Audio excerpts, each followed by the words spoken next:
नमस्कार, ये है राइजिंग इंडिया और आप देखने जा रहे हैं तेजी से आगे बढ़ते हिंदुस्तान की तरक्की से जुड़ी एक और शानदार रिपोर्ट। आज हम बात करने जा रहे हैं एक ऐसे प्रोजेक्ट की जो न सिर्फ हिंदुस्तान में अपनी तरह का पहला प्रोजेक्ट होगा, बल्कि पूरा हो जाने के बाद नॉर्थ ईस्ट की कनेक्टिविटी को एक नया आयाम देगा और साथ ही चीन से लगी सीमा पर भारतीय फौज की तैयारियों को भी एक बड़ा बूस्ट।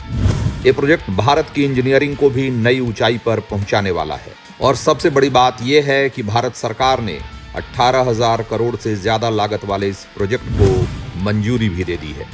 ये प्रोजेक्ट असम समेत पूरे उत्तर भारत के लिए एक गेम चेंजर साबित होने वाली है। इस वीडियो में हम इस प्रोजेक्ट की पूरी डिटेल्स जानेंगे, पूर्वोत्तर के विकास पर इसका क्या असर पड़ेगा और भारत की सुरक्षा के लिए ये कितना जरूरी है, इस पर भी बात करेंगे। तो चलिए शुरू करते हैं, लेकिन आगे बढ़ने से पहले आपको याद दिला दें कि अगर अभी तक आपने हमारे चैनल राइजिंग इंडिया को सब्सक्राइब नहीं किया है तो बदलते भारत की रोचक और प्रेरक कहानियों के लिए हमें जरूर सब्सक्राइब कर लें। तो दोस्तों, ये प्रोजेक्ट है ब्रह्मपुत्र नदी के नीचे बनने वाली अंडर वाटर टनल। भारत सरकार की इंटर मिनिस्ट्रियल पैनल ने इस अंडर वाटर टनल प्रोजेक्ट को हरी झंडी दे दी है और अब ये प्रोजेक्ट यूनियन कैबिनेट के सामने मंजूरी के लिए रखा जाएगा और उम्मीद है कि असम विधानसभा चुनाव से पहले इसे कैबिनेट से भी मंजूरी मिल जाएगी। ब्रह्मपुत्र, जो कि भारत की सबसे बड़ी नदियों में से एक है, पूर्वोत्तर के लिए एक वरदान जरूर है, लेकिन इसका असीम विस्तार असम और पूर्वोत्तर में कनेक्टिविटी के लिए एक चुनौती भी है। ब्रह्मपुत्र के आर पार आने जाने के लिए ज्यादातर फेरी या दूर दराज के पुलों पर निर्भर रहना पड़ता है, जिसकी वजह से आमने सामने के शहरों में आने जाने में भी कई घंटों का वक्त लग जाता है। इसीलिए ब्रह्मपुत्र के नीचे से अंडर वाटर टनल को मंजूरी देकर सरकार ने एक क्रांतिकारी कदम उठाया है। ये टनल असम में गोहपुर और नुमालीगढ़ को जोड़ेगी। वैसे तो ये सुरंग 15.8 किलोमीटर लंबी होगी, लेकिन अप्रोच रोड को जोड़कर ये पूरा प्रोजेक्ट 33.7 किलोमीटर का है। इस प्रोजेक्ट के तहत ब्रह्मपुत्र के नीचे 2 यूनिडायरेक्शनल टनल बनाए जाएंगे, जिसमें प्रत्येक ट्यूब में 2 लेन वाली सड़क होगी। दिलचस्प बात यह है कि एक ट्यूब में सिंगल रेल ट्रैक भी बिछाई जाएगी और जब ट्रेन चलेगी तो उस ट्यूब में वाहनों का मूवमेंट थोड़ी देर के लिए रोक दिया जाएगा। ये under water tunnel project engineering के लिए कितनी बड़ी चुनौती होगी, इसका अंदाजा इस बात से लगाइए कि ये सुरंग ब्रह्मपुत्र के सबसे गहरे बेड लेवल से भी 32 मीटर नीचे बनेगी। इस प्रोजेक्ट पर लगभग 18,600 करोड़ रुपए की लागत आने वाली है। पहले जब इसे सिर्फ रोड टनल के रूप में प्रपोज किया गया था, तब इसकी लागत 14,900 करोड़ रुपए आकी गई थी, लेकिन अब रोड कम रेलवे टनल बनाने का फैसला किया गया है, जिसकी वजह से इसकी लागत बढ़ गई है। इस प्रोजेक्ट की funding road transport ministry, railway और डिफेंस मिनिस्ट्री मिलकर शेयर करेंगे। पहले जब इसका प्रपोजल रोड टनल के रूप में था तो इसकी फंडिंग 80-20 के रेशियो में रोड ट्रांसपोर्ट और डिफेंस मिनिस्ट्री के बीच था, लेकिन अब रेलवे भी इस निर्माण में पैसे लगाएगा। सरकार का लक्ष्य है कि काम शुरू होने के बाद इसे 5 साल के भीतर पूरा कर लिया जाए। ये देश का पहला ऐसा प्रोजेक्ट है जहां रोड और रेल अंडर वाटर टनल को एक साथ बनाया जा रहा है। दोस्तों, ब्रह्मपुत्र के आमने सामने होने के बावजूद गोहपुर से नुमालीगढ़ की दूरी फिलहाल 240 किलोमीटर है और एक शहर से दूसरे शहर पहुंचने में 6.5 घंटे का वक्त लग जाता है, लेकिन इस टनल के बनने से ये दूरी घटकर सिर्फ 34 किलोमीटर रह जाएगी और समय मात्र 30 मिनट का। ये असम और पूर्वोत्तर की कनेक्टिविटी में क्रांति लाएगा। इसके जरिए अरुणाचल प्रदेश के सीमावर्ती इलाकों तक पहुंचना भी आसान हो जाएगा।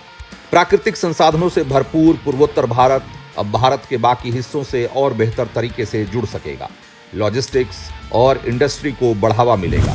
बाढ़ के मौसम में ब्रह्मपुत्र नदी पर फेरी सेवाएं बाधित हो जाती हैं, लेकिन अंडर वाटर टनल के जरिए अब हर मौसम में ब्रह्मपुत्र के आर पार सफर आसान हो जाएगा। कुल मिलाकर ये उत्तर पूर्व को भारत के विकास की मुख्य धारा से लाने का एक बड़ा कदम है। ये प्रोजेक्ट मोदी सरकार के एक्ट ईस्ट पॉलिसी को मजबूती देगा और इस क्षेत्र की अर्थव्यवस्था को एक नई ऊंचाई। इस प्रोजेक्ट के एक और महत्वपूर्ण पहलू को समझिए। भारत की सुरक्षा के लिए भी ये टनल बहुत महत्वपूर्ण भूमिका निभाने जा रही है। अरुणाचल प्रदेश चीन की सीमा से लगा हुआ है और उत्तर पूर्व का चिकन नेक कॉरिडोर रणनीतिक रूप से बेहद संवेदनशील है।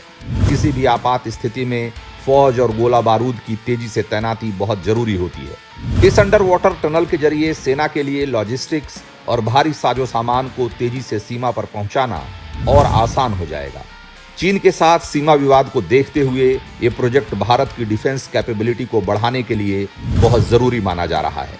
इसके निर्माण के लिए डिफेंस मिनिस्ट्री की फंडिंग में शामिल होना इस बात को बताता है कि ये सिर्फ सिविल प्रोजेक्ट नहीं बल्कि भारत के लिए एक स्ट्रेटजिक एसेट है। दुश्मन के साथ जंग की स्थिति में नदियों के ऊपर बने पुल सबसे प्राइम टारगेट होते हैं।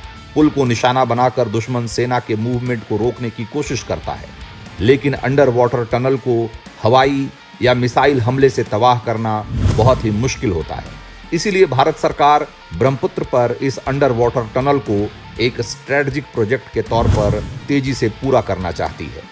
रोड टनल को मंजूरी तो पिछले साल ही मिल गई थी, लेकिन अब इसके साथ रेल को भी इसलिए जोड़ा गया है कि किसी भी स्थिति में पूर्वोत्तर की सीमाओं तक रेल कनेक्टिविटी को भी बनाए रखा जाए। उत्तर पूर्व में ऐसे और अंडर वाटर टनल्स की योजना पर भी विचार किया जा रहा है ताकि इस रीजन में डिफेंस इंफ्रास्ट्रक्चर को फुल प्रूफ बनाया जा सके। दोस्तों, इस प्रोजेक्ट को देखकर लगता है कि भारत अब विश्व स्तर की इंफ्रास्ट्रक्चर प्रोजेक्ट पर फोकस कर रहा है। ब्रह्मपुत्र जैसी विशाल नदी के नीचे टनल बनाना आसान नहीं है, लेकिन हमारी इंजीनियरिंग टीम इसे संभव कर दिखाने का मादा रखती है। जैसा कि हम पहले के वीडियो में आपको बता चुके हैं कि सबसे पहले असम के सीएम हेमंत बिस्वा शर्मा ने इस प्रोजेक्ट का कॉन्सेप्ट दिया था। इसीलिए असम में विधानसभा चुनाव से पहले इसे सरकार के कैबिनेट से भी मंजूरी मिलना लगभग तय माना जा रहा है।